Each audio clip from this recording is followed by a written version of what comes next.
রাজনৈতিক ঐক্য ছাড়া পাথর লুট ঠেকানো সম্ভব নয় বলে জানিয়েছেন পরিবেশ উপদেষ্টা সৈয়দা রেজওয়ানা হাসান। দুপুরে নগর সংলাপে অংশ নিয়ে তিনি বলেন, জনগণের সমর্থন থাকলে দখল উচ্ছেদ করা সম্ভব। তিনি জানান, জলাধার পুনরুদ্ধারে ঢাকার 5টি নদী ও 40টি খাল খননের উদ্যোগ নিয়েছে সরকার। একসময় যত দূর চোখ যেত পাথর দেখা যেত, এখন সেখানে ছোট বড় অসংখ্য গর্ত আর ধুধু চর। বছরের পর বছর ধরে লুটতরাজের কারণে পাথর সাম্রাজ্য সিলেটের কোয়ারি ও নদ নদীগুলো এখন প্রায় পাথর শূন্য। বিশেষ করে গত 10 মাসে প্রকাশ্যেই লুট হয়েছে ভোলাগঞ্জের সাদা পাথর।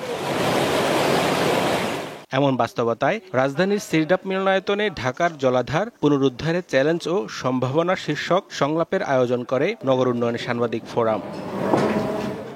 সংলাপে যোগ দিয়ে বক্তারা বলেন, নগরের উন্নয়ন হয়েছে কিন্তু কমেছে জলাধার। জলাধার কমে যাওয়ার দায় সরকার এড়াতে পারে না বলেও জানান তারা। এই 800 স্কয়ার কিলোমিটার জায়গায় নগরায়ন করতে হবে। কেন করতে হবে জানেন? বুঝতেই পারছেন কাদের জন্য এই নগরায়ন করতে হবে, যাতে ভূমি আবাসন ব্যবসায়ীরা যেন এখানে কাজ করতে পারে। আমি রাজুতে গিয়েছি, 2 সিটি কর্পোরেশনে গিয়েছি, তারা আমাকে একটি পরিপূর্ণ লিস্ট দিতে পারে নাই যে কোন পুকুরটি তাদের। আমার সম্পত্তি কি সেটি যদি আমার কাছে রেকর্ড না থাকে তাহলে আমি সেটি কিভাবে উদ্ধার করব?